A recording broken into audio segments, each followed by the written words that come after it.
Hello everyone, welcome back to my channel. It's been a while since I've done one of these, and it's because, well, this is an unemployment update, and the update is I'm employed, and that's why I haven't been making a lot of videos, because going from being unemployed to having like a 9 to 5, it has been really difficult for me to like get in the groove of.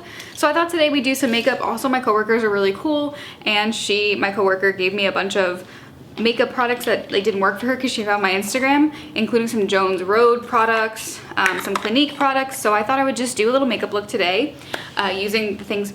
Wow, this smells like cleaner. Anyway, I thought I'd do a video today just talking about the process of me getting a job and what it's like having the job and what I've been doing the last few months, and just I guess a life update for y'all. So let's just get into it. Starting off with a glow skin primer. When I last left you, I had said that I had gotten a phone interview, and I was really excited, and it's with the job that I have now. I'm terrified of change. I'm a Taurus, and change is like terrifying. It's awful. I hate it so much. So I had gotten a second round interview, which was a Zoom interview, and I was just nervous. I mean, I don't know, like in the interview itself, I did really, really well, and I like after the interview was done, I was like, how did I do that? I don't know, but you know, then they were like, okay, well, it's gonna be like a week and a half until you hear if you get a final round interview. And in that time, I had reached out to a friend who had a job opening before, and she finally posted the job opening, so I had applied to that and got an interview for that, so I was feeling really good. But aside from those two interviews, I didn't get any single no. Like, I barely got the like responses of like, oh, you don't fit. When I had the Zoom interview, I felt really good about the company, but I was just nervous. I was nervous, so I was trying to be like, no, I don't. I also like have heard all over TikTok like stories of people having multiple interviews and being like ghosted or like, you know, having problems. So I wasn't letting myself get excited until I had an offer. And then once that interview had happened, it was the week of my birthday. I had the day after my birthday an interview with that job that my friend had posted, and then with this company that I'm working for now. Literally one day after another. Well, actually, like the job that my friend had posted, I was like, I don't think I did very well in this interview. I was convinced I didn't do a good job. And then I was supposed to hear back from them within the week, and it ended up taking way longer than it was supposed to. And I had my final round interview notification with the job that I have now. And this is when I started to get really nervous. And my thing when I get nervous is I just act like, I don't know, I just like get really, really scared. I think change is really hard for me. I'm a Taurus through and through. So anytime there is a possibility of change, I do just get really scared. So the day of that interview, I gaslit myself. I was like, I don't think I want this job. And it was helpful because I walked into that interview being like, I don't need this job. I don't want this job. But then I started talking to my now coworkers, and I was like, I really want this job. And I left being like, I think I have it. Like, okay, I was an actor for many years, and I will probably go back to acting one day. But sometimes when you were like an actor and you're doing an audition and you just nailed it, you leave the room being like, oh yeah, I got this. And I kind of felt that way with the interview of the job that I have now. But then I was like gaslighting myself. I was like, well, do I? Or am I just, you know, gaslighting myself into thinking I have this job? Literally a week later, I got the notification that they wanted to hire me, which was so cool. I took the job for a few different reasons. I had been in this like style of work, like nonprofit work is what I'm doing before, and I really enjoyed my time doing nonprofit work. It just felt like it meant more than when I was doing corporate stuff. I do not like doing stuff for shareholders. Like, that means nothing. That doesn't fulfill me. It was actually my career coach who had suggested I go back to nonprofit work, so thank you. They gave me quite a bit of time between when I accepted the offer and when I was supposed to start, because I needed to get all of this paperwork in, and they need to do their own stuff on their end for me. And I think it was like 25 days, right, between when I accepted the offer and when I started. And the first week, I was cool before. It was like T-minus 25 days. The first 7 days, I was good. Everything was good. The second week, I was like, okay, let me go buy some clothes, because I didn't have any business casual clothes, and it is a job where I am hybrid, so I'm in the office. The end of the last like week of unemployment, I guess, I got an email being like, oh, some stuff on our end is taking longer, we gotta push you back 3 days, which worked for me because I ended up seeing Megan Thee Stallion that week. I had seen a theater show that week. Like, I had a bunch of plans for the first week I was supposed to work, and it ended just working out that I had to like stress less and just enjoy that time. And then I started. Unemployment was, as strange as it sounds, like I think something that I needed. I was so afraid of leaving the job that I was at that I stayed being miserable and getting severely underpaid for all that I did for that company.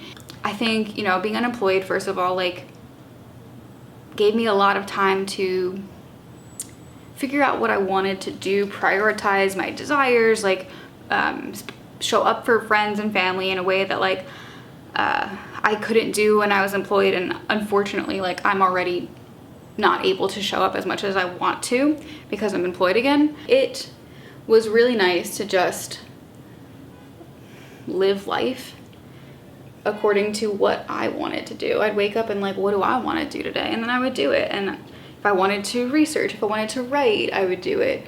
I will say though that like kind of did fade, and at the end of my unemployment time, which was only 4 months, which is pretty small in the grand scheme of like the job market right now, but I was getting really frustrated. I was feeling very down on myself, down on the prospects, being like, well, you know, I only have unemployment for another few months. There was this underlying fear of like, I'm never gonna get a job again, and I'm gonna run out of my savings, I'm gonna run out of my checking, I'm gonna not be able to pay bills, I'm gonna have to move back home. Like there was like a lot of like fear that builds up when you're unemployed. This job market is not easy, and I do love my coworkers, I like the job, but I do think like another reason why I was so quick to take a job was because I was afraid if I didn't take this one. First of all, there was not going to be another job that was as nice as this one is. Like the environment is so great, but I was like, I don't know if I'll get another one. Which sounds so crazy, but I applied to 60 jobs in 4 months, which I know a lot of people apply to more. Okay, like I know that somehow and unfortunately that is not a lot of jobs, because I only applied for really 2 months. The process of looking for a job is really dehumanizing. That's the word I'm looking for, dehumanizing. But let me tell you, going from my schedule, which was like waking up at like 9 o'clock, you know, like doing my things, going to the grocery store at a reasonable time, you know, like doing things, taking naps throughout the day, and then going to an environment where I can't do that. It's been strange. It's been hard. I used to go to bed at 2 in the morning, and now I cannot stay up past midnight. Yeah, that's a really nice, I don't think I'm supposed to use this as a highlighter, but I am. So I've just been trying to figure that out. Like I come home, and obviously like when you change routines, like it's difficult. It's never gonna be easy changing your routine no matter what routine it is. But I just like have been coming home the last 2 weeks just exhausted, and also like all I'm doing right now is like training and learning, so it just takes a lot out of you. So I'm finally finding the balance now. Okay, I decided I gotta find this look, but Demi Lovato had a look with like a kind of blown out, I don't know how to explain it. It was like a winged liner, but it was like kind of blown out like this, and they used little jewels, which I don't have, but I do want to use like the Clinique products and this Jones Road product that my coworker gave me. Wow, this is so creamy.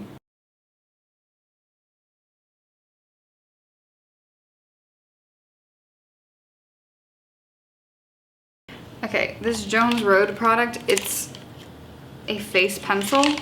It to me reminds me of like an eyebrow pencil where you clean up underneath your eyebrows. I'm not gonna use it that way.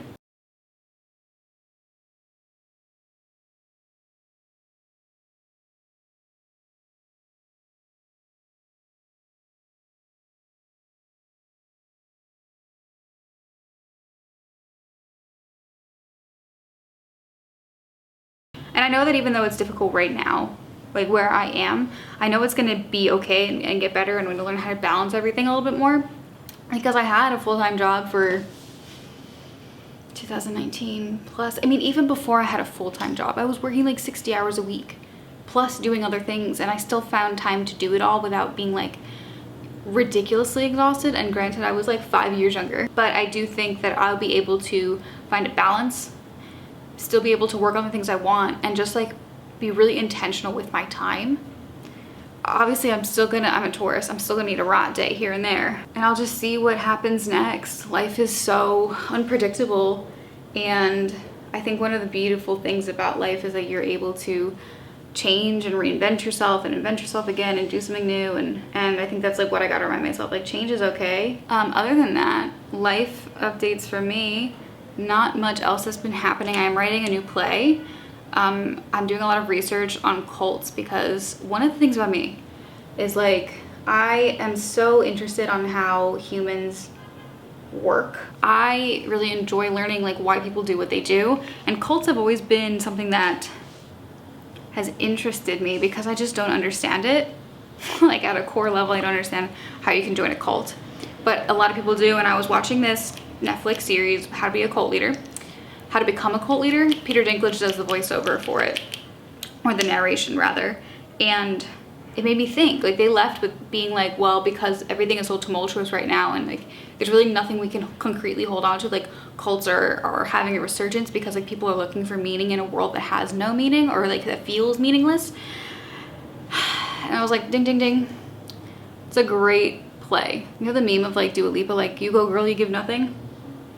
That's this mascara right now. So I've been reading, Sarah J Maas got me back into reading. So I've read, I'm reading Crescent City right now, which I really like because I kind of like a murder mystery that isn't too like gore heavy. I had read a book in a book club I was a part of about someone like being kidnapped and like tortured in a basement. That's too much for me, I can't do that. But I do love fantasy. I love romantasy. So it has been just aligning with like what I want to read right now. I also did read this book called The Lost Apothecary, and it was like a historical slash not really, but a little bit fiction. It was an interesting book.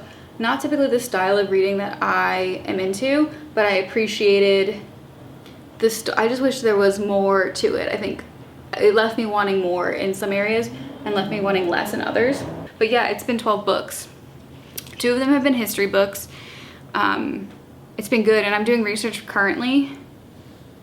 I know I will complete it when I feel like I have more control over my schedule, but I was talking to my friend Mariam historically about how what's happening in Gaza right now, it feels like very similar, and there's a lot of similarities to how the US responded to Vietnam, and how like the establishment responded and all of that stuff. So I am doing research on like kind of like a comparison video, because Vietnam was known as like the TV wars, the first war that was ever televised to people back home.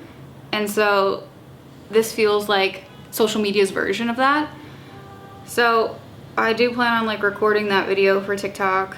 Okay, thank you to my coworker. So this is the look, y'all. I like it. It's very pretty. It's very much me. High key. But yeah.